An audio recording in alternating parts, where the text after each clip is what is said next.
welcome to the Forward Unto Dawn podcast, the show about the lore and universe of the Halo franchise. This is episode number 47. I'm David, and I'm joined by my usual co-host, Dani. And this episode, we're also joined by our old co-host, Isaac. How's it going, guys? Isaac was last seen on episode 42, Hi, and Ole. most of the time can be found running the media analysis channel off screen, but we brought him back to finally talk about Halo Infinite. It was quite a wait for Infinite. 6 years. We're going to talk about all aspects of the game, particularly a story. Before we get into the nitty gritty, I guess we should go around high level. What do you think about the game? Well, it's been exciting. I don't feel like I've been this enthusiastic about a Halo game in a long time. Feels like a return to kind of the classic Bungie era in a way. No, I think you're absolutely right. This is the closest I think the franchise has felt to classic Bungie era Halo. Yeah, and I think there was definitely, because of course everyone is vocal on Twitter, there were people who were very concerned that, oh my God, they're going to throw out everything that they did that I like to just go back to a Bungie story, versus the people who were like, yes, throw out everything and give me a Bungie story. And it's one of those things where I feel like generally the arc of 343's games have been sort of overreacting to criticism and thus trying to they waffle back and forth and end up pleasing nobody. And this is clearly aimed at trying to please everybody, but I think it's actually pretty successful at it. It sidelines a lot of the 343 stuff, but it doesn't eject it. It deepens some of it while also clearly giving you, all right, spiritual successor, back to basics. You running around with an AI companion in your ear doing stuff on a Halo ring. And it does definitely sets up interesting stuff for the future. This is very much like Combat Evolved in so many ways. I think the one that sticks with me the most is that it kind of feels like it's half of a story. They just leave it. It's like, oh yeah, there's this whole other thing going on, but we're not going to worry about it here. And you get the hero shot of all the characters at the end, grinning into the camera, just waiting. Are we going to go down the negative stuff? Because that's I want to get started on that part of it, but I don't think we're ready to go down the bad things part yet. I mean, it's overall things. That can be the story, and the amount of story we get, I guess, can be both a positive and negative depending on how you're coming at it. Well, you were saying specifically about pre-release, there was fears from some fans that they were worried about having all of 4 and 5 and their experiences through those past 2 games just being tossed to the wayside. And I would argue that's what happened. If you didn't play 4 and 5, it doesn't matter. Just jump right in. You played 3, yeah, go on, there you go. There's your storyline, there's your Master Chief. Everything's grand. Nothing matters from 4 and 5. And that's a slap in the face. That's kind of a strength to the story as well, though, because I've got friends who haven't played since Halo 3 or Halo Reach, since the Bungie era. They kind of had a passing interest in 4 and 5 and never really delved into it very deeply.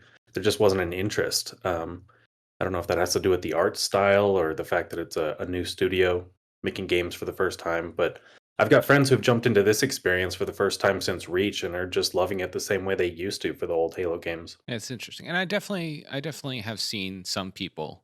Well, I think it's a minority opinion. There are definitely people who think they tossed too much, and I think with all this stuff, really, how much the ultimate question is, I guess, zoom out in 2 or 3 years when we've gotten hopefully multiple expansions or additions to the story to see how much of that stuff has been sort of tossed by the wayside, or if it's just been refocused for a much simpler, smaller story.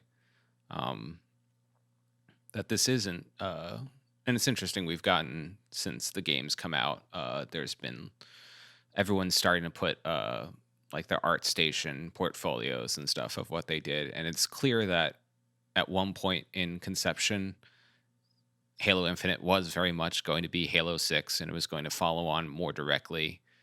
It was going to be more galaxy spanning. There was stuff that looked like, all right, we're still going to be on Sanghelios for stuff, at least for part of it, things like that. They had scenes that were set on possibly Earth or human colonies.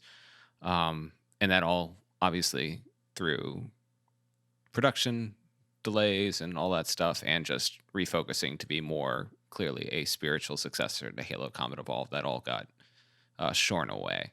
And so there's downsides to that it does feel a little more disconnected. There's also benefits that, like, you have a simpler story. And I think, too, similarly to Halo Combat Evolved, there's not a ton of story in this, but the strength is that it's generally done quite well.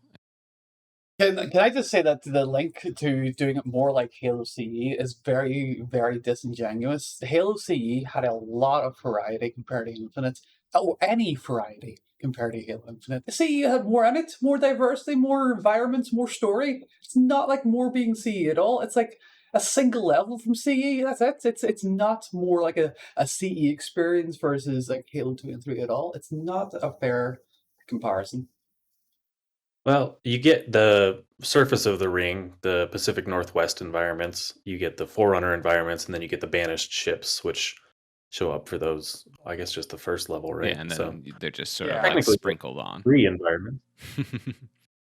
But no, those are basically that's one level from a Halo game. One level from a Halo game can encompass all of that, and then still have more levels full of excitement and wonder and different things. But this just has what I would consider to be a slightly big level, and that's it, just one level. That's And it. yet there's a lot of appeal to that, though. I mean, when I finished the campaign and was just kind of poking around the Halo ring, after the story was over, there was this I got that same feeling I got playing Skyrim. Like, this is just a world that I want to spend more time in. And you've gotten that a little bit from previous Halo games, but once you finish the level, you move on to the next one. The environment's done. You don't see it again. This time, you're in it. Like, it feels like a living, breathing world in a way that no Halo game has before. Mm-hmm. And it's in that way, I think, to the point of variety, you are right, Danny, that like you do, if we had like the snow section of the ring and stuff like that, that would be cool. Well, there's also the fact that they're planning on this game being a platform for years to come, not just, this isn't just Halo 6, this is Halo Infinite. Infinite. Yeah, they're gonna. For a game that's scoping out to be like infinite in content and lasting 10 years, the game doesn't have a fraction of a single entry in the franchise. Like, compared to any other single entry in the Halo franchise, this is an anemic, underfed, single level experience that doesn't even compare to a demo I played in a shop whenever CE came out. There was more diversity in that demo than there was the entirety in this retail release. I take it you're not happy about that. I'm ecstatic. No, I don't think that's fair though, just because while it definitely doesn't have some of the variety the other games have, um, in terms of like biomes and different settings, I don't think that's the most important part. And it, Well, to me, this whole game just felt like a next gen version of the Silent Cartographer level. That was it. It's just one level, next gen out the ass, like really well done. Like, don't get me wrong here. I think this next gen version of that one level is mind blowing. But that's it. One level. I expected a game, an experience, a story, and I got a tech demo. Like, what the hell? It feels like they've done that very deliberately because it's like they've stretched and padded out the experience with longer, more emotion-based cutscenes and obviously more collectibles around the map, so that they can have what would normally be a I don't know, a 6-10 hour campaign in a previous Halo game Yeah. comprise all of the updates that are coming in the future.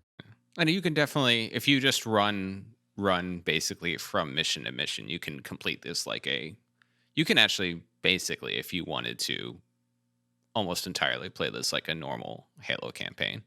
I think you like basically have to capture like a forward operating base. It is what it is. You take it as you take it. And I mean, yeah, definitely stinks that I can't tootle And around. by the way, the only reason why we don't have this is not because of creative choices. It's all to do with their feelings as a developer and not being able to deliver something that they were supposed to. Like, it's only because of their feelings. It's I not will because say of the scope. some of this experience does feel like they had more, and then later in development they decided to scope it back. Oh yeah, 100%. Like, the game had 6 years of development, and I don't see any more evidence than more than like 2.5, 3 if you want to be blind. Like, this does not speak for 6 years of development. My butt, you know? We also don't know what else they already have, ready to go in future months. Like it could be that there is a lot more already developed, and like I said, they're just portioning it out. 100% could be, but they would have shown it or spoken about it at some point. Whenever you're launching, you want to give your players an expectation, like an immediate expectation post-launch. They didn't even have anything to say about any plans at any point in the future for any kind of content, any kind of scope or scale of it. It's a live service game, so obviously there's pitfalls to that. But at the end of the day, as a consumer, you get what you get, and you can either decide if this is worth your time or energy or I have not. a very basic question. Right? As a player, will I get more campaign story in future at all? I don't have an answer. When will I get a new multiplayer map? I don't have an answer. When can I expect anything like that? Don't have an answer. When can I expect any other levels in the campaign? No answer. Like, these are basic questions. When can I expect co-op? Give me a time frame. They give me a seasonal sort of shift, the idea. That means nothing to me. Give me a time frame. Give me months, years, however. They're avoiding the basic, easy questions. Never mind the hard So, ones. what did you like about the game, Danny? Oh, it is the best 10 minutes of a sandbox that I've played in about 10 years of the franchise. Easily the most. It might even be a coincidence considering how they all ended up, but they have a fantastic immediate combat sandbox. It matches some of the best at Halo 3 even. Like, that's as high as praise as I can get for saying things about how the game works and plays. It's up there with Halo 3 during its best moments. That was one of the things that I told a lot of my friends who have checked out of Halo over the last few years is like they just made the ultimate Halo sandbox. Like Yeah. it's so much more focused on the gameplay than the story and the experience and the variety that you're complaining about. But I think I felt like that was a worthwhile trade off. Yeah. Well, I miss the most from Halo 3, the one thing they really don't deliver, set pieces. Name me one interesting set piece in the game. I can name you a whole cavalcade from any of the previous games throughout the campaigns. Name me something remotely interesting that happens in Infinite. That stands to, like, say, the Scarab fight from Halo 3. Like, anything. Go on.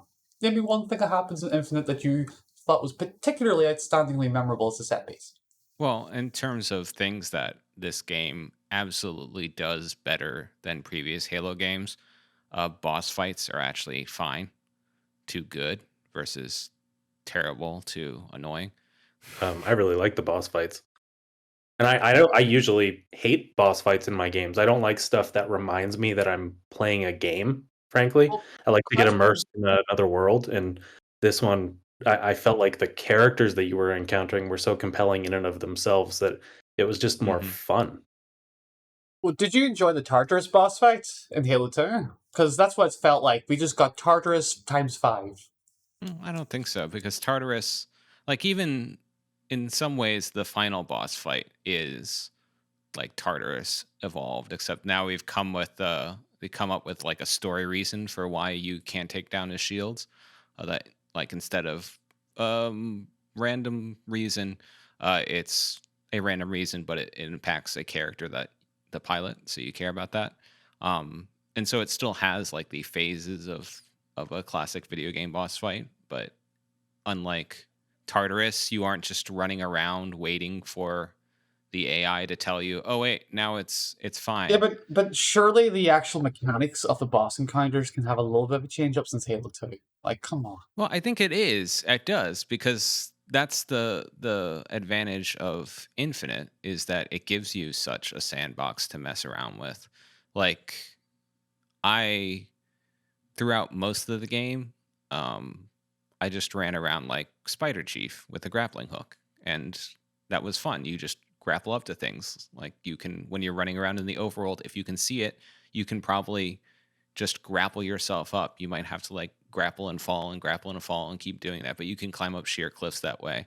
And in the game, there's like fusion coils littered around everywhere. You can chuck fusion coils at people. You can grapple fusion coils out of the brute's hands and chuck them back at them.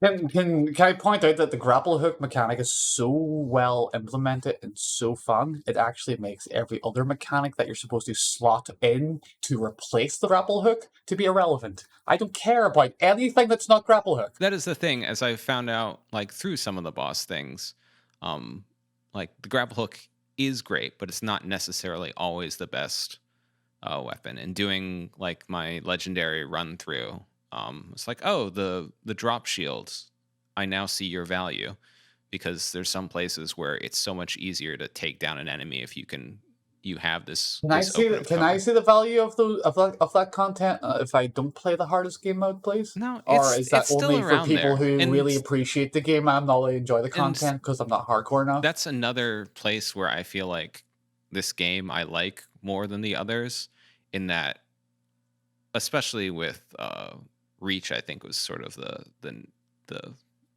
pit of this, but it's the case with lots of the games on Legendary, is if you aren't running around with a plasma pistol and a battle rifle, you're doing something wrong.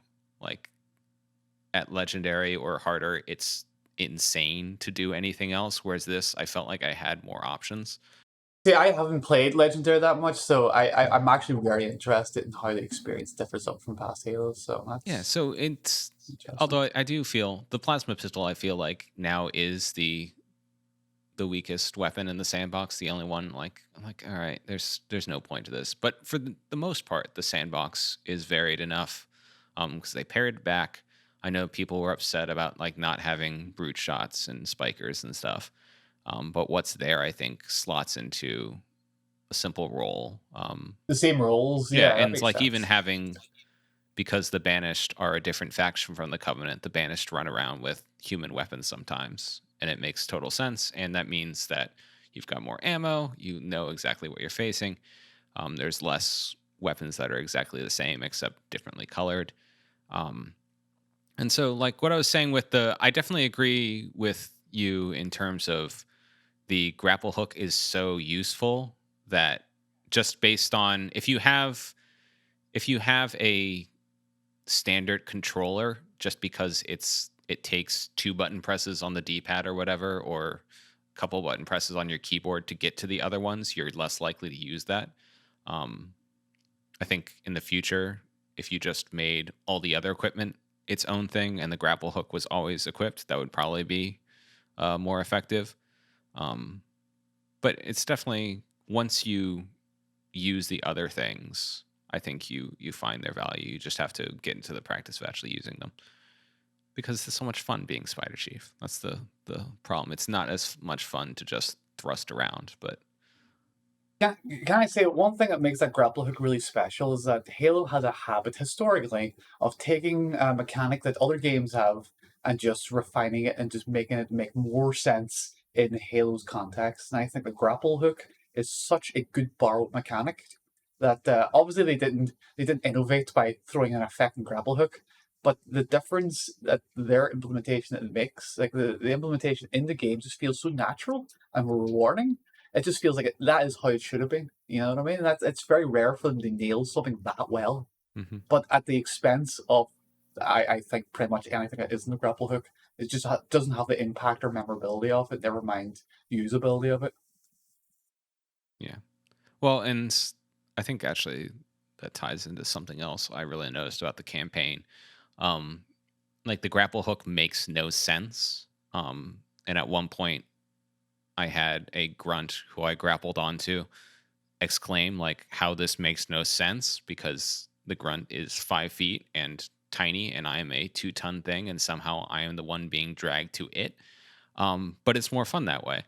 And that ties into, I think, one of the things the campaign also does really well is it's just has a sense of fun. that a lot of the other ones haven't. Since Halo 3, like in Halo Reach, they decided the Covenant weren't scary enough and we need to redesign them and make them speak alien languages again. And that sort of carried through for Halo 4 and 5. And here, like, no, the grunts are chatty. They've got, even the brutes are funny. The grunts sound so familiar. For some reason, the grunts seem a little bit more familiar this time around. I can't put my finger on it for some reason. It's just something about Joe, I guess. And just even like, it was one of those things where I think this is definitely more like a hub world kind of thing, like ODST, than a true open world. And 343 were pretty clear on that. And having played it, I understand why they downplayed it. But just like running around doing collectibles, like destroying the banished propaganda towers, like that was fun because the banished propaganda is hilarious, and I want to sit around and listen to it before I destroy it. I was going to say that content tore me in two, because on one hand, I actually like the specific content, the actual propaganda, the stuff that is just A grade material. But on the other hand, I hate mechanically the implementation of a Far Cry piece of shit mechanic that's lazy.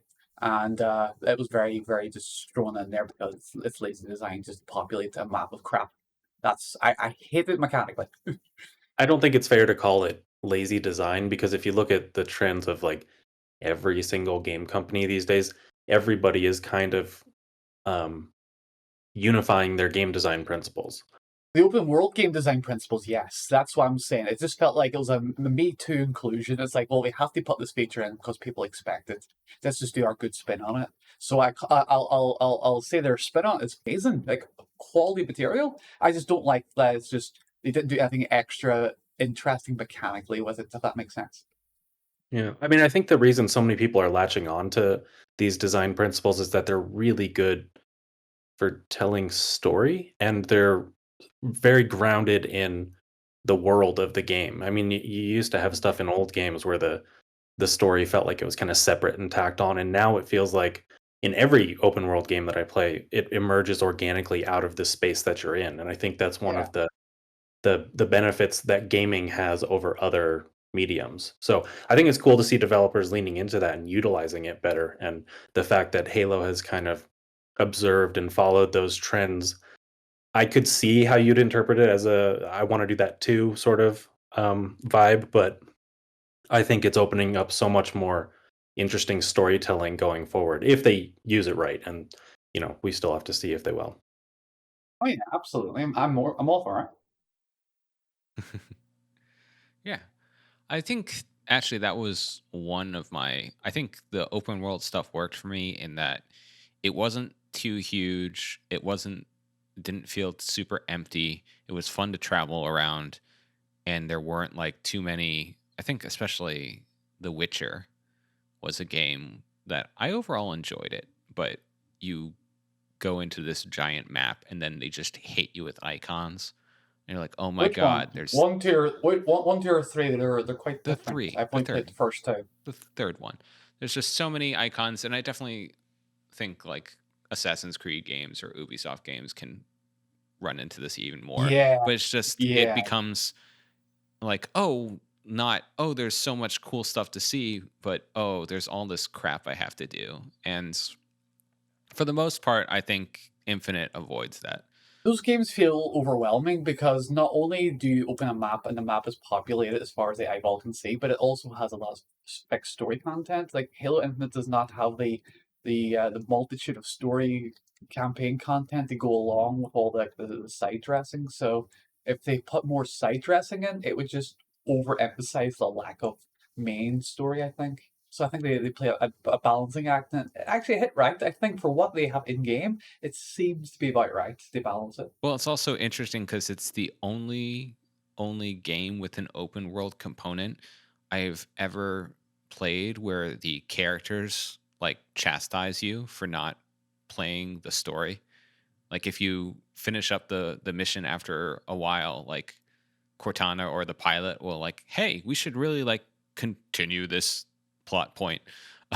instead of just like a game where they expect you to run around for 40 minutes not touching the main quest, like in Skyrim or But something. is there not really a reason for that? Because like Skyrim, you can literally disappear in the map for hours and just never stop exploring. In this game, you'll stop running. You'll run out of content very quickly. You'll run out of interesting things to see and places to go very quickly. Like that's what's trying to rein you in because Infinite is not a true open world game, and it's the illusion of it that feels great, but the reality of it doesn't compare or measure up. Yeah. But I'm totally happy with that. That's the thing. Like this is, I think, the right amount. It's like I think I spent 35 hours altogether 100%ing stuff in the first playthrough, and like that is totally fine by me. I don't want to spend. I don't have time to spend 100 hours in a game these days in the same way. What about you, Isaac? How long did you play through the campaign? Like in terms of like story or just how much time I've actually The spent playing it. campaign. How much time have you spent in the campaign? That's all I'm asking. Like you just said it. Time I asked Isaac how long did you spend in there? I mean, I didn't count, but I spent a couple days on the first run through getting. This was one of the first times I played an open world game. Actually, I should say it's one of the few times I've played an open world game and all of the collectibles didn't feel like too much of a distraction. So I do agree that they struck the right balance there. But I mean, I felt like I was pretty focused on the story the first playthrough. It took me 2 or 3 days to finish it, and then I did a legendary run through after that. But mostly I've been in multiplayer, honestly. Yeah. I mean, that's definitely the downside is I think the lack of co-op and stuff didn't bother me as much now. It's just one of those things where especially lack of level select, like I'm going to go back in 6 months when they add stuff in, but that's where the lack of stuff hurts it more. My experience then has been very different from you guys because I was missing content since the very first time I loaded the game up.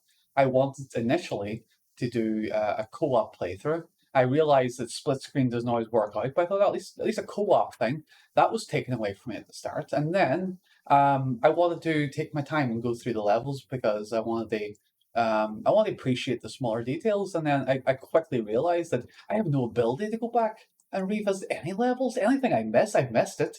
And then I start getting very upset because I didn't know why I missed.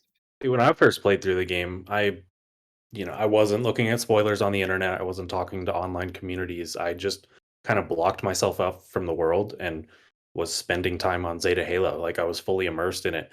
And I just remember the first time I was playing through the campaign, I kept saying out loud. I was sitting by myself, but I just kept going like, "Wow, this is amazing. This is so cool." So we had very different experiences, Danny. Yeah, that's the Shocking. thing. I am I was just shocked. very This has frustrated. I never wanted happened to before. explore. Honestly, guys, I wanted to explore more of the games because I didn't know about a thing, and someone else pointed out a thing to me, and I've missed it. And the game, for some reason, that was the thing that messed with my head the most. Why would they not let me go back?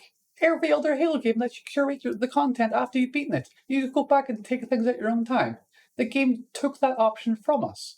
Didn't even explain why, and won't even tell us when we'll get it back. Don't you feel like that adds replayability? Gives you incentive to go back and do the campaign again? Do you like being forced to play a series that you like in a way you don't like as an excuse for replayability? It's like you could play it badly multiple times, or I could just wait and play the way I want to the first time, the way I paid my money to. You know what I mean? Like, come on, I've played through every other Halo game like that. What I've seen from 343 Industries is that they're really talking a lot about sustainability um, from a mental health perspective. And I have to say, I think that that's incredibly admirable coming from a game studio. Most game studios are so easy to lean into crunch, and we've heard about the nightmarish conditions that people have to work under in the industry. And I think Oh, it's good I that have to agree. they're finally pushing back against that. Oh, I have to agree. Crunch culture at AAA studios is a cancer on our industry. I have a background in QA. I understand the pressures and realities of some of the more negative sides of the industry. Don't get me wrong, but again, it's no excuse. There's 6 years of developmental failures here on show. Um, you can't just ignore it all because they get some good birds right. You know what I mean? To be fair, expectations have always been an issue in Halo games and Just a bit. media in general.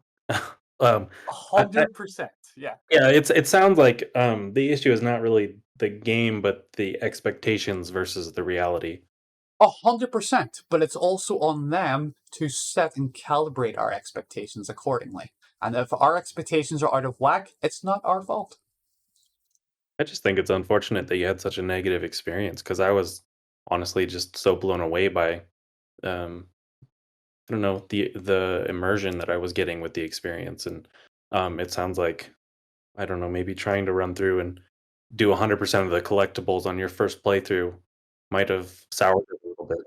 Yeah, I just really enjoyed running through for the first time and just kind of occupying the armor of Master Chief. Like it was just me as Master Chief going through a new experience. And then the second time I went through, which was on Legendary, that's when I took the time to explore all the little corners and collect the skulls and make it more of a gamey See, experience. I definitely did it the opposite way because I like I I'm definitely not a fan of Halo on its highest difficulties.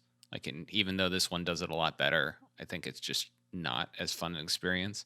So I spend all my first game playthrough is looking at all the nooks and crannies and poking around, and then when it comes to Legendary, like, all right, let's see how fast I can get through this. Okay, I guess we were talking about mechanics and stuff. Uh, in terms of the actual story, Can I get Isaac's take on this, please? I've been dying to hear Isaac's take on this as the resident Forward on the Dawn Cortana expert here. I'm dying to hear your take, Isaac, on what you think the story is like. It was very no minimal. lies detected. They really stripped back a lot of the lore dumps that we're used to from Halo, which was what I was looking forward to. And all they did was they just set up a bunch of new questions. So I kind of like the new approach because again, it lets you spend more time in the world as a real place. Um, and I feel like there's answers to a lot of those questions that they've set up coming in future updates. But you were talking specifically about Cortana, the whole Cortana Yeah, twist. about Cortana dying on her way back to her home planet in between episodes, essentially. Yeah. I would have liked to see more of that. I would have liked to have been involved in that a little bit more as the Master Chief. Um, but I think it's a mixed bag. It seems like part of it is some of 343's being reactionary. Nobody really wanted evil Cortana, so they just got rid of her. Um, and yet at the same time, I also don't know how, from a character perspective, how else you would have ended that.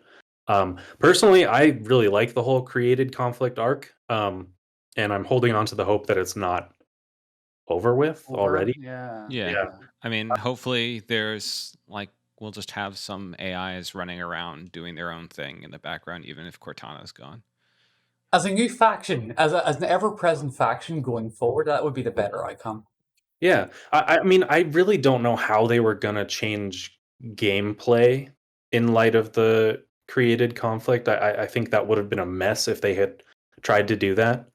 Having more and more Prometheans and Forerunner stuff popping up and trying to replace elements of the sandbox. I think they made the right decision to go back to the Banished as just a basic, Covenant archetype. But I recently read through Shadows of Reach.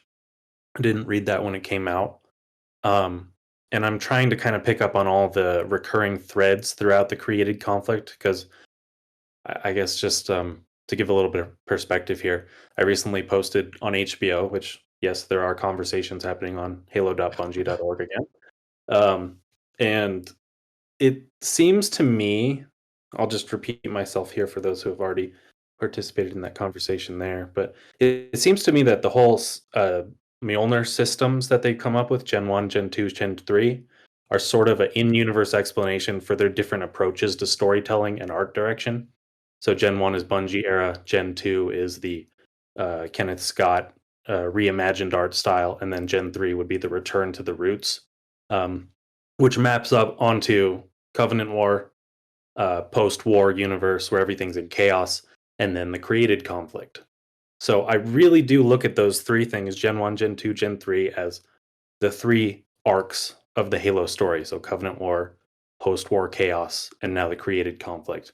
And seeing how they set up Cortana as like I think as you guys said in one of the previous podcasts, she who must not be named, this sort of evil figure that's lurking in the background and influencing things, not in a direct way, but in a kind of, well, not an indirect way. It's very direct. She's forcing everybody into hiding. Every faction in the universe has to sort of go undercover.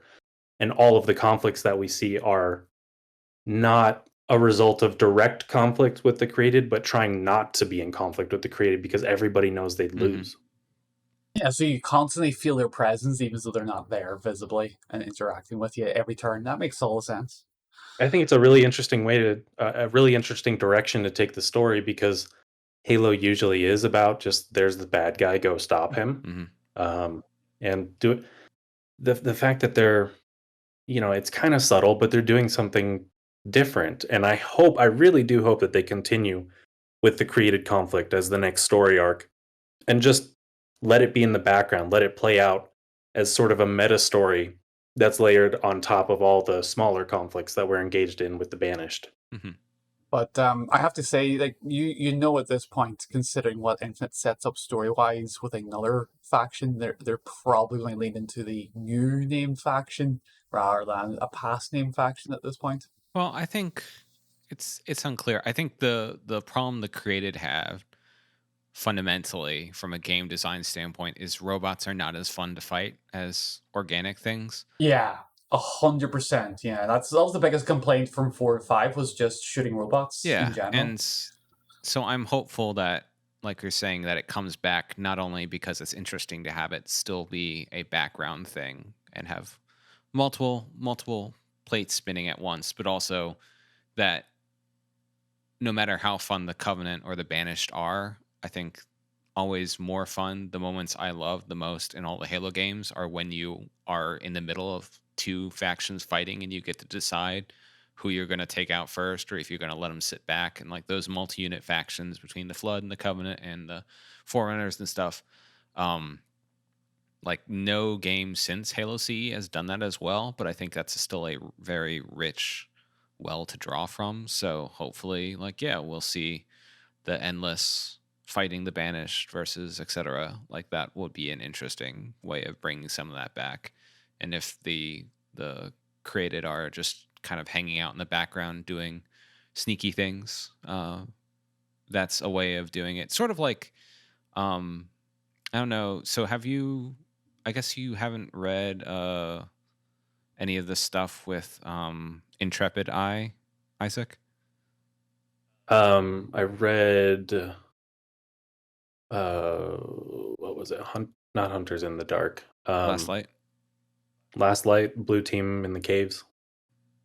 So that's kind of they I guess they sort of just wrapped up her story. With Divine Wind. That's why I can't think of it. They kind of wrapped up her story in Divine Wind, but I think that was sort of an idea that you could sort of use for the created was that she was impacting everything indirectly. She had her own plans. It was actually, to me, it struck me as what if the assembly existed but was better. And so I can definitely see them doing that with the created going forward. So you're saying that the Intrepid Eye, I think she could be sort of a template for things that they could do with the created going forward. Yeah. Okay, but she was still in service of the Forerunner. But she was, and it was an interesting thing because she had the same thing, like, oh well, humans have to be tested for the mantle, and to the point where she ends up deciding that the created had ruined everything, so she is fine with lighting the halos because she's gonna basically scratch her plan and start over again. So it's an interesting layer on top of everything. I do think, for the most part, it's actually interesting that Halo Infinite is the game where we do hunt the truth. Actually, that's a good point. Yeah, it's almost like the promise. It's almost like the promise of Halo 5's marketing finally being realized. Hunt the truth harder. That there were only so many ways, especially with the stripped down thing where we're not going to rely on a ton of stuff um, and ton of characters to do this. That was sort of kind of the only way it could have gone. It's funny, before release, we did a video about, like, well, who, if Cortana's dead, who killed her? And there was the one person in the comments who suggested that it was going to be like a sacrifice play, which I did not call. I think the thing that ultimately didn't work for me was that we needed one more scene of her grappling with her decision and basically changing her mind, that we mostly just get like a couple of, like, oh no, like, I've messed up. And I felt like there needed to be more there to sell that to me. Because obviously the character interplay in this game is great, and between the weapon and Chief and Cortana and the Chief and the pilot, it all works there. Yeah. And that's what sells it as well as it does. But I still, if this really is the end of original Cortana, and I hope it is, even if I think that they truncated some of the cool stuff they could do with the created. I think at this point you have to leave her dead. Can I just call out at this point Jen Taylor yet again for her performance in a Halo title? And again, she has utterly destroyed her own work in the past by knocking it out of the park even harder this time. I am such a fan of her work, and to see her work take such a stage and her take on so many roles as she always does and kick all the ass. Yeah, It's beautiful. it's kind of a shame that Halsey doesn't play more of a role, because it would be hilarious to just have scenes with her playing 3 different characters and you can tell them all apart. All interacting with each Yeah. other. Yes, that Like, would be so good. The voice and animation team do such a good job in this game of making this was the whole thing. Like, going back to Halo 4, the rampant Cortana is concerned about that she's going to get replaced, and she actually does. But they do a good job of making the weapon absolutely feel like a different character. And not only that, like, more likable than the original Cortana. Yeah, Don't go there. she Don't is. go there. You'll piss off someone on the internet by Well, saying that. it's I, true. I, I agree with you, Well, but I Halo feel you'll player, piss off the internet. Yeah, she I like is. Cortana as much as the next person who grew up playing those games. But I think that's also like the point. Like, she was written to be more likable than the original Cortana, so that there's that line that Chief gives, like, I forget exactly what it was, but she says, "Do you trust me?" And he says, "No, but I But I want want to." to. Yeah. And that matched so well up with what I was feeling as the player. Like, this isn't the character who's helped me through all of these different game experiences. This is someone new who I feel like I'm kind of betraying my old friend by liking more. And I think they did that on purpose. So you kind of feel the guilt that Master Chief feels in getting along with this new AI better, easier. And while there was 1 or 2 times where, like, her naivete, even if it's understandable, like, felt like it was slightly over the mark. But generally it worked well, as I think they do a good job with the pilot and with her of managing to pull stuff out of Chief, both in a, like, serious, like, character standpoint and also in just funny stuff, like her continuing insistence throughout a surprising amount of the game that maybe this isn't going to be bad news and maybe someone's coming that's going to be a friendly.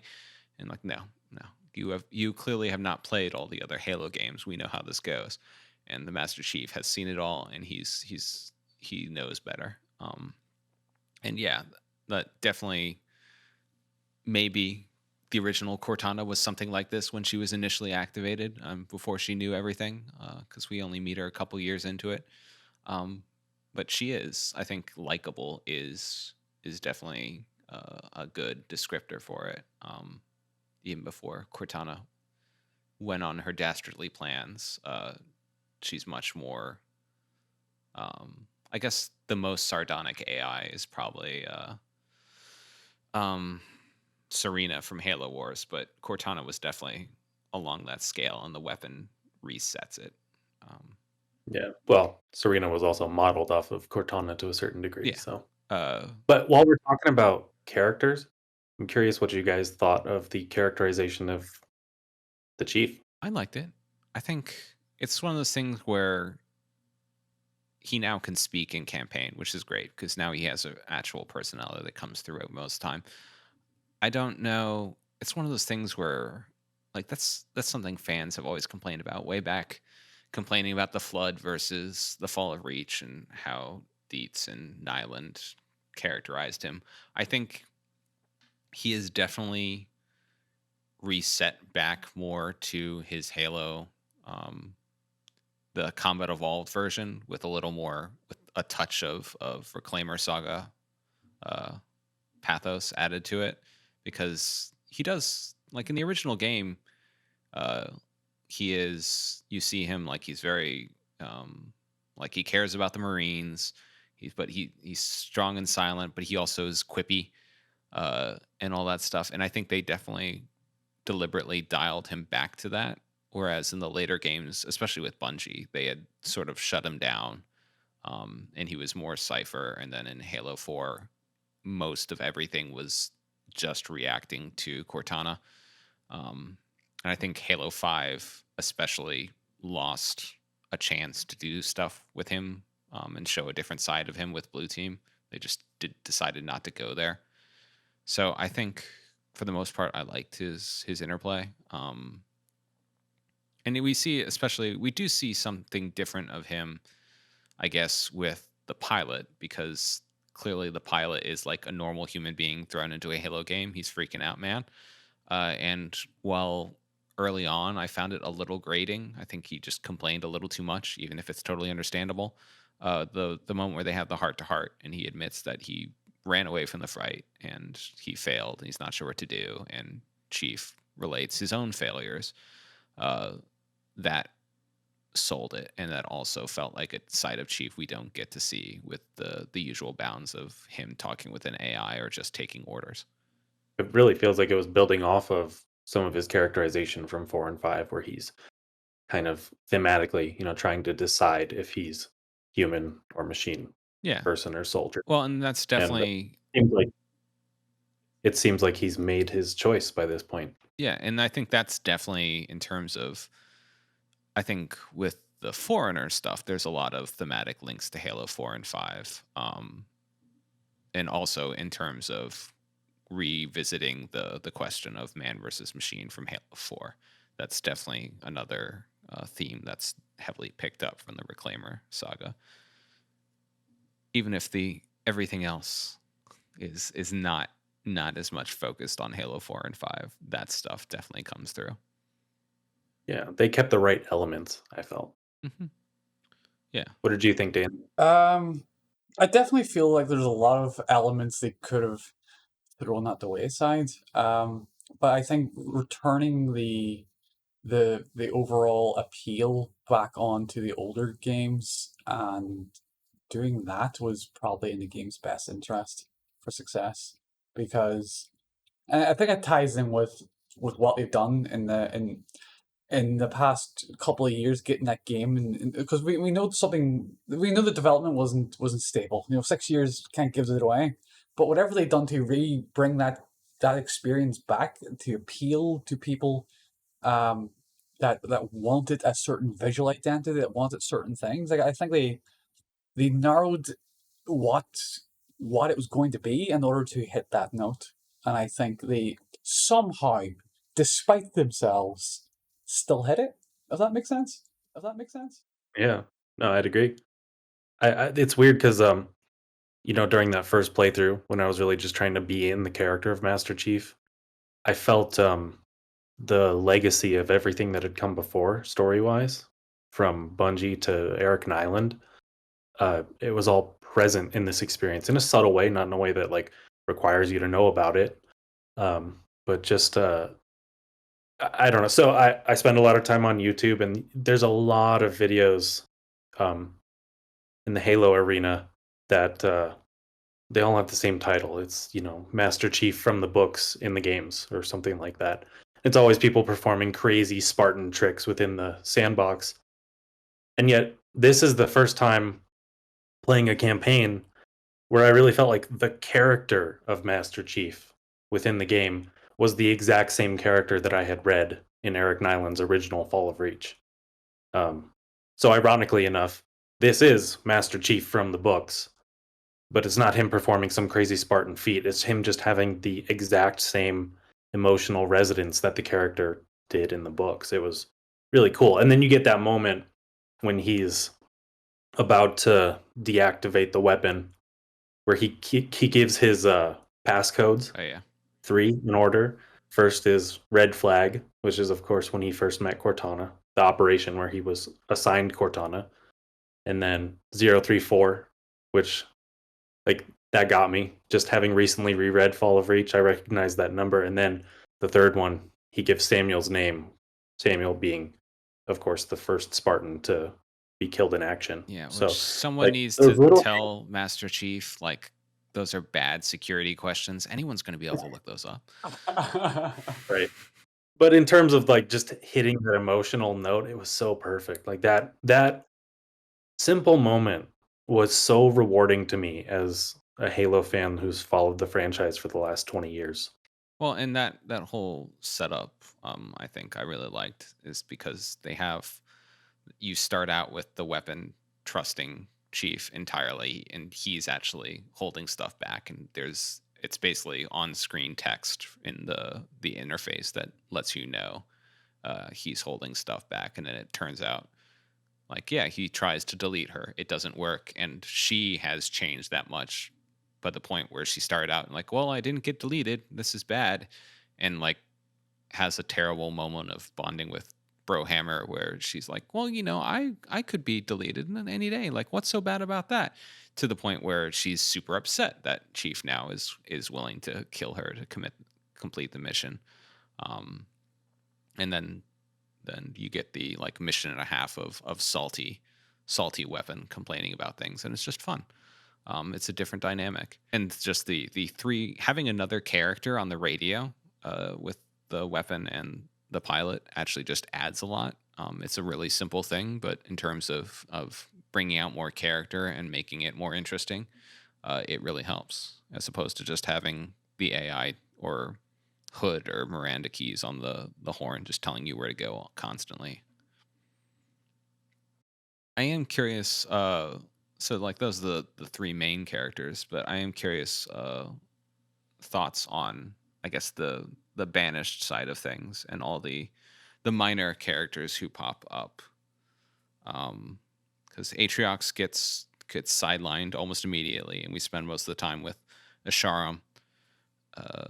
And then we, in short order, get introduced to the Harbinger of the Endless, who's all upset because the Forerunner did her wrong.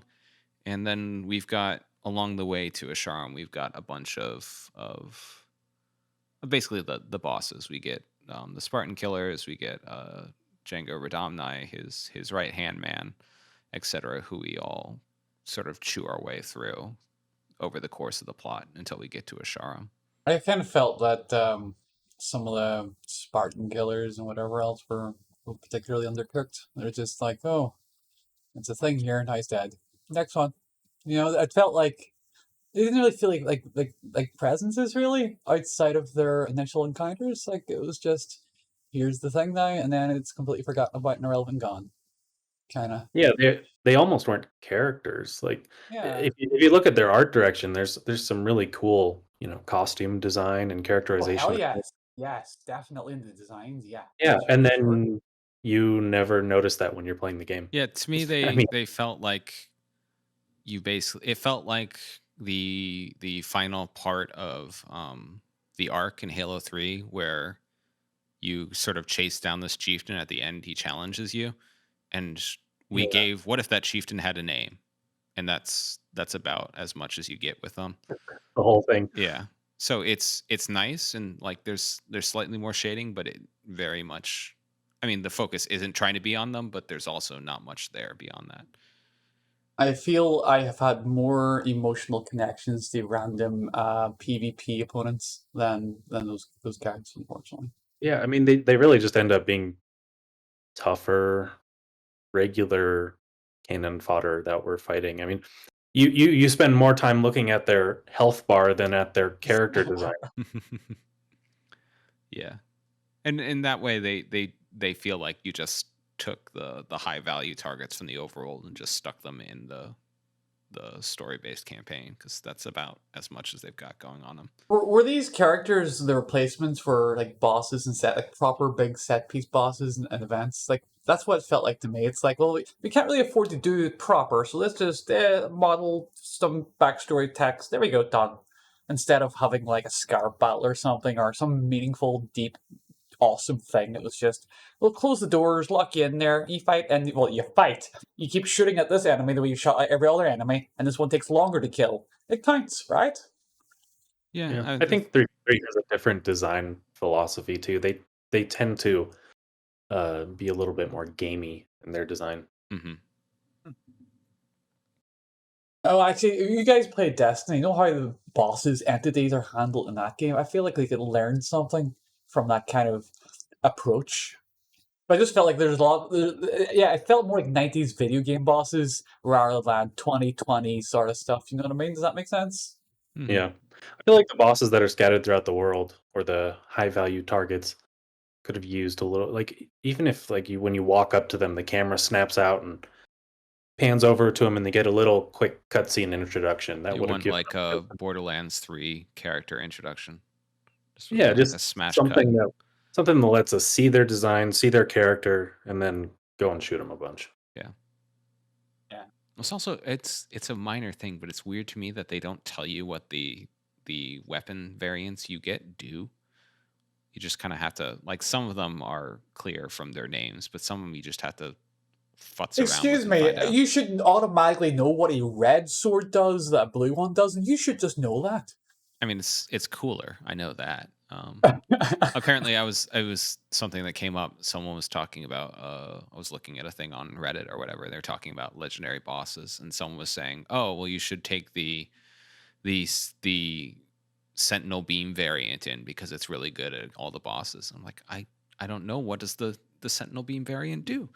So that was a slight annoyance with the high value targets.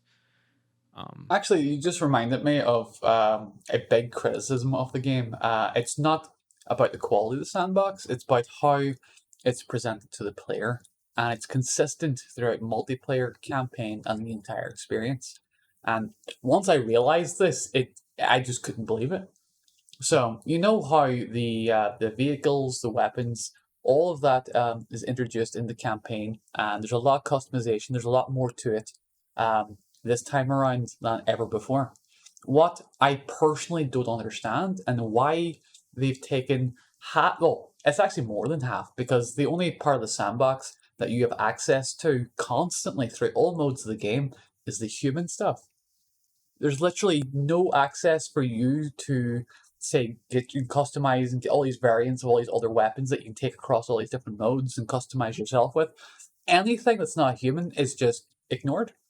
There's a million different weapons that you never even get to look at because they're enemy weapons, apparently, not you weapons. You don't get to go into your recustomization thing, earn skins, unlock stuff for them, attachments. It's like they just ignore about 2/3 of the entire content of the game, and I don't understand that either. I guess there it's just what you are going to be regularly using, because But you can't regularly use 2/3 of the sandbox. Come on, you can't regularly use it because they don't let you. That's all. I don't know. I think that's probably a concession to the fact that, I mean, it doesn't help. It's sort of a chicken the egg thing, but like how no one generally likes using alien weapons, and it's such a weird thing. But they were talking about, I think, for Halo But 5 or something. do you not want to? Do you not want to have a nice ghost skin, for example? You can have a skin for all your other vehicles. Why not ghosts? Why not wraiths? They're present in the game as equally as the other ones. In an infinite time scale, we'll see. In terms of other characters, I am offended that they introduced Despondent Pyre, who has been teased for, I mean, at least 5-ish years. They mentioned like that when they were tootling around an installation of 7, wondering where the monitor was, and then she gets killed off in 20 minutes.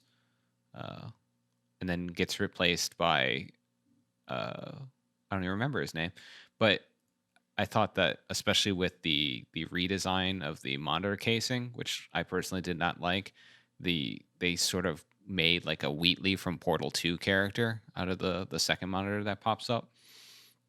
And I missed Despawn Empire. I was sad that I liked that character though. I mean, yeah, he was kind of lifted from Portal 2, but he just really worked as a crazy Halo monitor. I yeah feel like they're doing a better job of characterizing them um, with similar trends, but still having different personalities. adjutant resolution. That's I, what it I, is.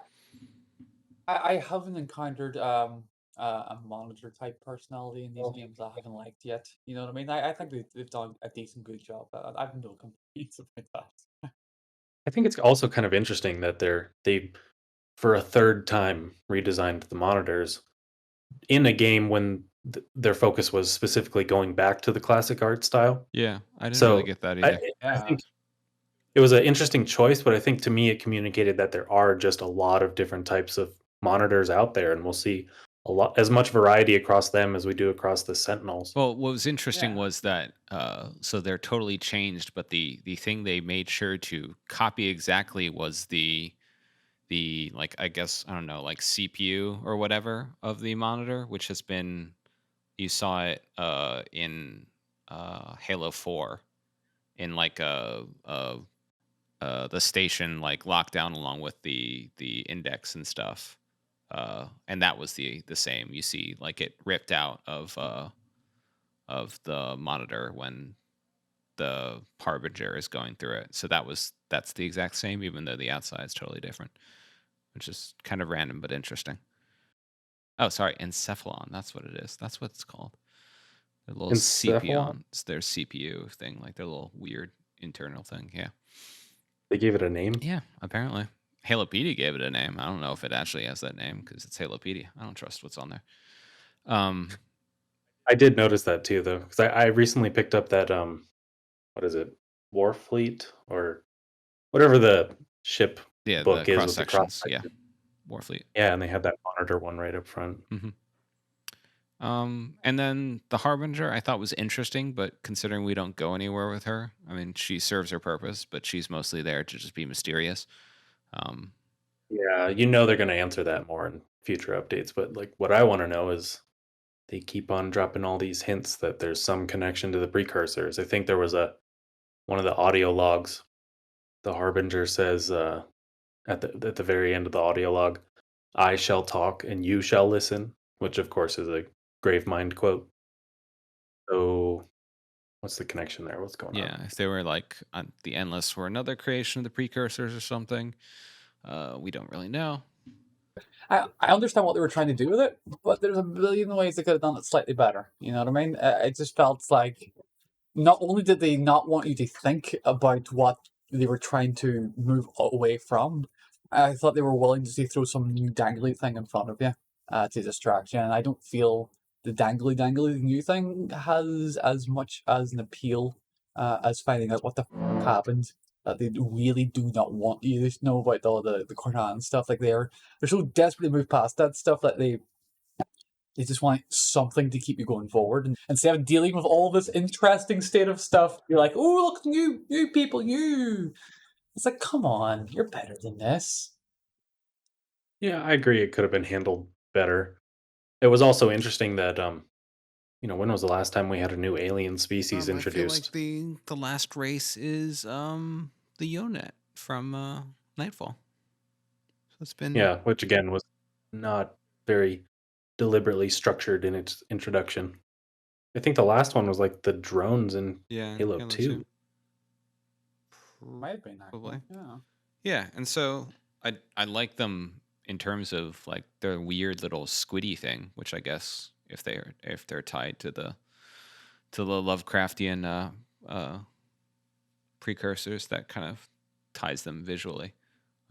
They're weird little squid things, and her little squid kids that are the skimmers, which is I liked as they're a concession to the fact that drones were never particularly fun to play. So at least if we have a flying enemy, have them only operate in a certain range so you don't get shot from behind and above, which was helpful. I'm grateful they did that, because if they brought back the drones and just completely changed their behavior because of gameplay reasons, it wouldn't have went down as well. I think it was smart just doing it fresh.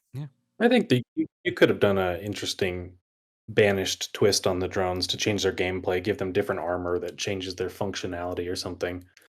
I thought it was a little odd that this strange new alien species shows up and then suddenly they're just part of the The banished. part that got me was that the weapon immediately names them, but they're also named that by the banished. It's Yeah. like you could pull like the whatever Cortana pulls the strings out of the Prometheans to find out if they're knights or something. That was a little bit better than just like, I'm gonna call them skimmers because they skim.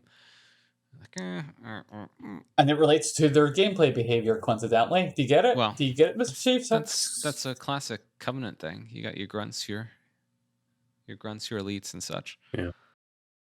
What did you guys think of the introduction of the skimmers? Like in the story wise? I mean, they're definitely I think that probably the conservatory is one of the better overall missions, I think, because it's where you finally like, all right, here we're gonna kick the plot into overdrive. We're gonna throw a bunch of new stuff at you and let you figure it out. And they do have like the evil like monkeys from Wizard of Oz thing going on about them, which I liked. The only thing I didn't like, and I think what they should have did was not whenever they introduced them. I think that they were too much of a focus straight away. If that kind of makes sense. I think they could have teased them and put them around the periphery of the player a bit more before just Just making you throwing them go at through you. the skimmer bit. Yeah, exactly. Yeah. 343 also seems to have that issue. I remember seeing the introduction of the Promethean Knights for the first time where it just jumps in front of you and screams in your face. Oh, there's the new. Promethean nighttime. It's. I remember thinking as I was playing through the conservatory. I don't remember exactly, but I think there's a room you come into where a bunch of banished are just lying dead already. It's very much that like door that opens in the 343 Guilty Spark. Yeah, and the jackals there and the blood's everywhere. So I remember before the game came out, people were talking about story leaks, and I avoided those because I thought there was going to be some big twist. So when I was going through that level, I kept on seeing Forerunner architecture that reminded me of like the flood containment cells, and the geometry matched up to some of those levels where we first see the flood. And I just kept saying like, oh, the flood are going to be in this game. That's what the big twist was. That's what got leaked. They technically are in the game.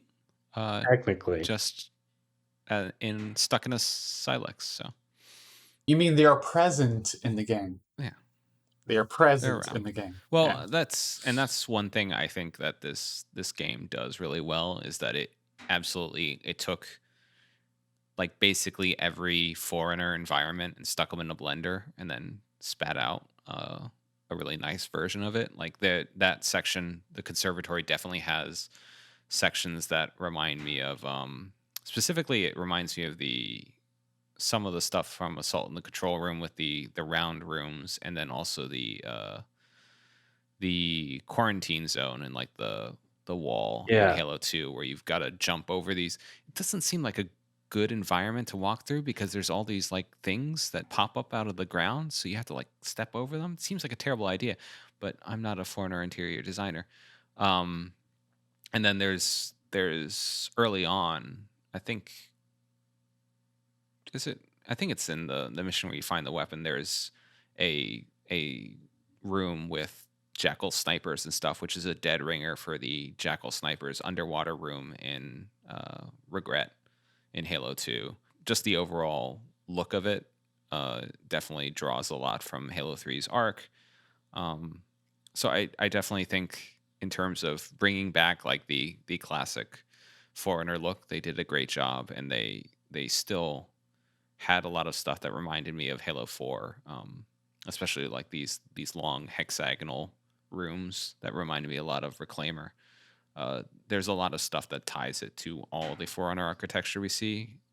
And considering Forerunner architecture has changed a lot in all the games, I think they did a pretty good job doing that. Even though, I mean, I guess it wouldn't be a Forerunner game if there wasn't stuff that, like, all right, this is the copy paste of that other place we just went. For the most part, not much backtracking, but there is some stuff that's like, all right, we've already been here, and they still managed to give us some interesting new environments too. Like wherever we're going, I guess it's the pylon or whatever, where you get to see all the little hexagons being made. You're kind of running through this foundry. It was really cool.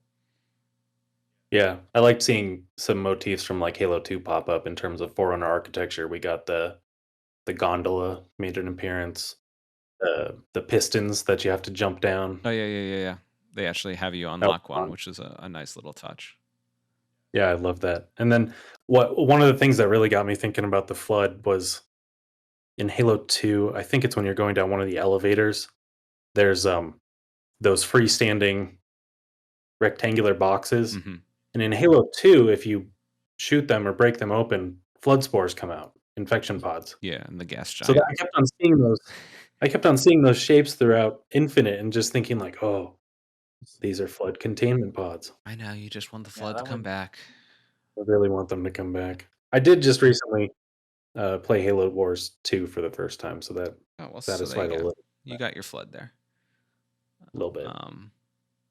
Yeah, so I think that was definitely the appeal of they definitely nailed the I'm wandering around on this giant Forerunner ring and having fun doing it. And there's Yeah. ancient.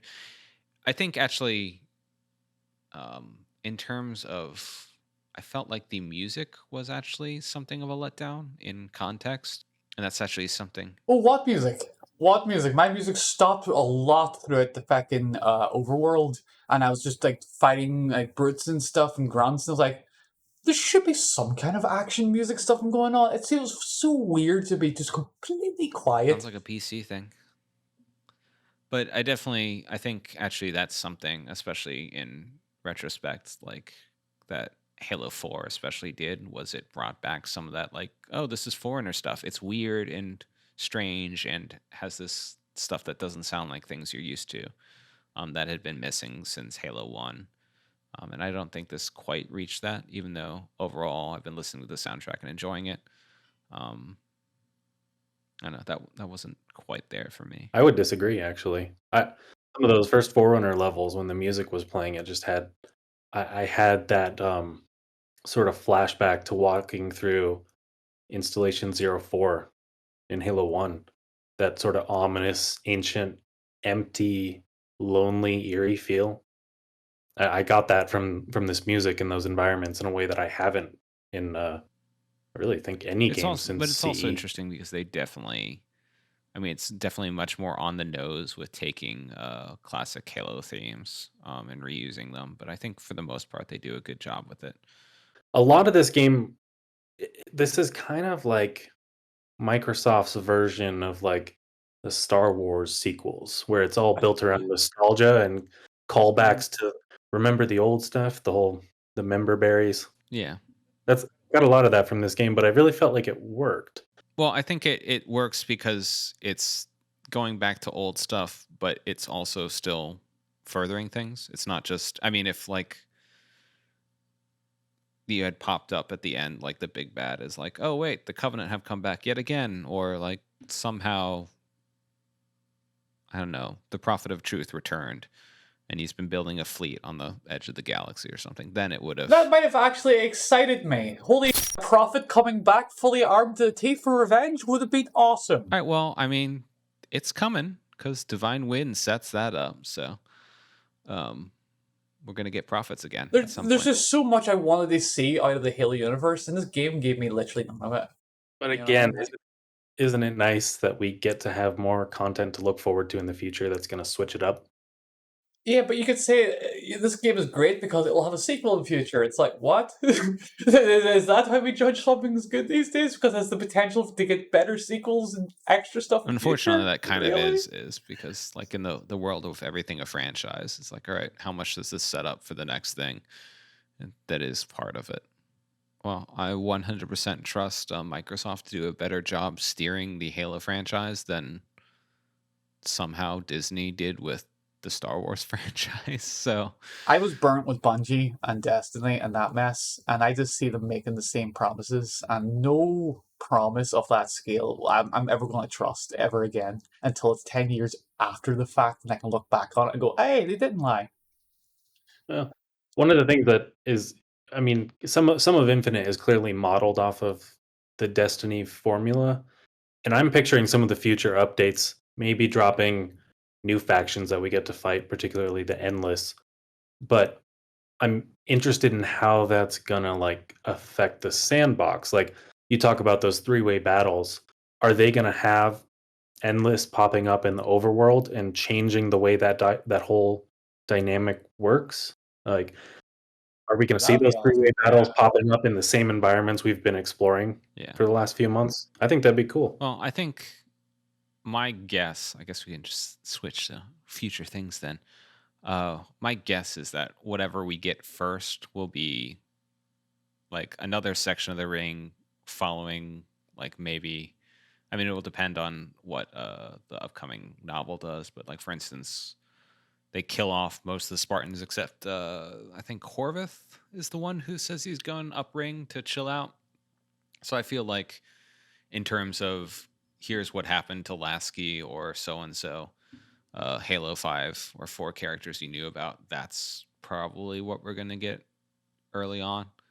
But the thing is, if you're a fan of the Spartans in general, going into Halo Infinite, like 4 and 5 made a very specific, concentrated effort to put the Spartans as a group, as an expanded, not just you against everyone, but it's a group.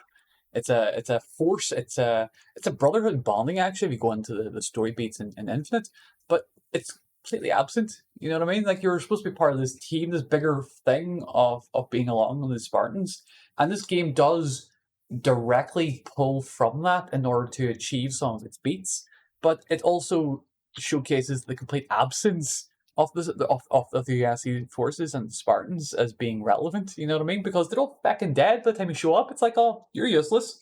What's your corpse going to give me now? You know what I mean? It's like the other Spartans in Halo Infinite are just good for their corpses leftovers. You know what I mean? It's like, come well, on. actually, that was one place we were talking way earlier about the environmental storytelling. One place I thought Infinite did not do as well was in that, like, what is this corpse trying to tell you type thing.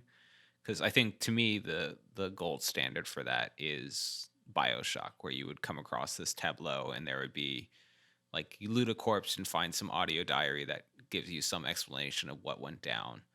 Um, and for the most part, that I didn't get that feeling for Infinite. That for very few exceptions, I think there was one um, where one of the Marines is like leaving a message for someone to get back, and obviously you find like she totally crashed and wiped out, and yeah, maybe Chief is gonna give that to someone, but probably not. But for the most part, there wasn't that like level of human connection to a lot of the characters. Like I didn't really care much about all the different Spartans. They were just mostly just kvetching about stuff, and none of this is gonna work out. But there's not enough character moments for me to care about them, especially if you haven't seen them. So I think, unfortunately, that part didn't work as well for me. Um, that in some places the storytelling is very good, and I brought this up earlier. We were talking about things that came back. The Forerunner text that came up in Halo 3 reappears. There's like a lot of the old Forerunner motifs come up, and there's question of what that means in terms of storytelling. There's a couple of videos of people sort of puzzling it out. Like that level of environmental storytelling, I think, does work in raising questions that are interesting to ask. The character stuff I don't think worked as well for me. I'm also wondering if future story stuff will let you, if it'll all still be Master Chief, or if they will like let you play as your Spartan Force. Um, like so you can run around with like whatever crazy cosmetics you have in the campaign, which would be kind of ridiculous, but also I think people would eat that up. That would be a nice way of doing it. It's very simple. Like if only you can go back in time 6 years and pitch that to them, we might have gotten something nice out of it. Well, we might see. Or what they'll do for when you have a co-op, when they finally add it to Infinite, if everyone will just be identical Chief, or they'll do something different. It'll be interesting to see. Yeah, good question. Good point. Yeah. So you're saying you want Spartan Ops too? My thesis is that if you went back in time and removed half the missions from Spartan Ops Season 1, we might have gotten a Spartan Ops Season 2, because the thing that killed that more than anything was just a bunch of samey missions, whereas they had like 2 or 3 really good ones. You had like an extra 2 or 3 ones where you're just running around pushing buttons in a different order. So I think that's really what killed it more than anything else. So yes, I do want Spartan Ops Season 2. Yeah, me too. Actually, like that's another road that they walked down and just gave up. You know what I mean? I just don't want more of those cropping up in the future. Yeah, now that you can run around with a giant spiky neon hair cosmetic or flames, like people would definitely want that. And As long as they don't throw Zeta Halo into the sun, okay? I don't think I could handle that. I don't really think they're gonna end up going that route. As fun as it would be, it'd be a nice surprise to have different characters pop up. all right, But well, so what's your pitch for what we're probably going to see sooner rather than later in terms of story, DLC, etc.? no, I'd agree. I think it's probably going to follow up on the Infinity. That's the biggest outstanding mystery in terms of the UNSC. And they have all these voice actors. Yeah, Of course, they're going to use them somewhere. Well, and also just that's speaking of things where we've gotten teased. Like Halo 5 at one point had Infinity as like this hub world where you would go on missions. I would just love to like, hey, yeah, sure, half the Infinity landed on Zeta Halo. Make that an environment. Have us just running through. Like if you wanted, you could even do like make it an ODST or a Marine like survival horror kind of thing, being stalked by the Banished, going through it. There's all sorts of stuff you could do with that environment that I would love. And yeah, the real question is when will we see Palmer? Like that's everyone wants to know. The fan favorite character. Palmer and the Banished propaganda says that Locke is totally dead, but I don't think they're going to kill Locke. I think he's alive. I think all the major characters are alive and well. They're just out of frame for. Well, to be fair, Luke Cage got cancelled. The guy needs something to do. Hello, But they're also wrapping the Marvel TV shows into the movies now. I don't know if he's gonna call. Well, they got Ike Imzadi or whatever his name is. He's voicing Atriox in this one, so he got his paycheck. Who is that? He's the one who ended up actually voicing Locke in Halo 5 after Coulter got busy or whatever. Yeah, they got Coulter was just like the model for the character, not the maybe the performance as well. But it's the characters. I was like, wow, suddenly like he's doing so much better job, and like it's because it's a different actor. I'm like, oh, okay. Yeah, I remember that. But it's interesting that they had him play such a different character with such a different voice. Yeah. Cool. Yeah. But yeah, I think the first DLC we'll get will probably be letting us go to those other land masses that are currently blocked off without glitches. Mm-hmm. I honestly think what we're going to see is the cut levels, like the abundance of years of content they made and didn't show us or put in the game. They'll maybe put some of the content they made for the game in the game, and I look forward to seeing any of that. Just one level. Just give me one of your cut levels, please. Just one. You can choose any of them. One thing that I'm curious about is how are they going to handle progression? Because obviously there's more Spartan cores in the campaign than you need for all the upgrades that they give you. So it seems like it's set up for more gameplay features. Yeah. And when they drop the DLC or or the expansion, am I going to have to like replay the campaign to get all those cores to then unlock the new stuff in the expansion? Or can I just load up the expansion Yeah. as an individual thing? Or is it like Destiny where it pops up in the world? You never get to return to that clean slate. I don't see them doing an expansion on the same vein as Destiny. That's like a box SKU retail thing. Like I don't see them doing that. I think Infinite's going to be the SKU, and anything that you access and develop outwards from that, you'll see inside the framework, or they'll modify the current framework to incorporate additional stuff without making it a whole new presentation and a whole new separate, distinct experience. I think they're going to try and fold it all into the continuous sort of flow from Infinite without doing like a whole new menu for the Atriox expansion or whatever. It's just going to be more Infinite in terms of presentation, at least. I'm curious to see how it plays out. Oh, for sure. Or just anything, any idea of anything they're doing in future. Before you know it. Why even tell us the 10-year plan if you won't quite tell us even a year out of the 10? Magic of sound bites. Yeah. So we will see when we get answers to stuff. All that. In the meantime, play multiplayer. Enjoying it. Yeah, I think the multiplayer would probably need a separate discussion because there's so much specific criticisms and unique instances of things to discuss that would scope out beyond the conversation here, I That's feel. fine. All right. Well, thanks for joining us, Isaac. So what are you up to on off screen?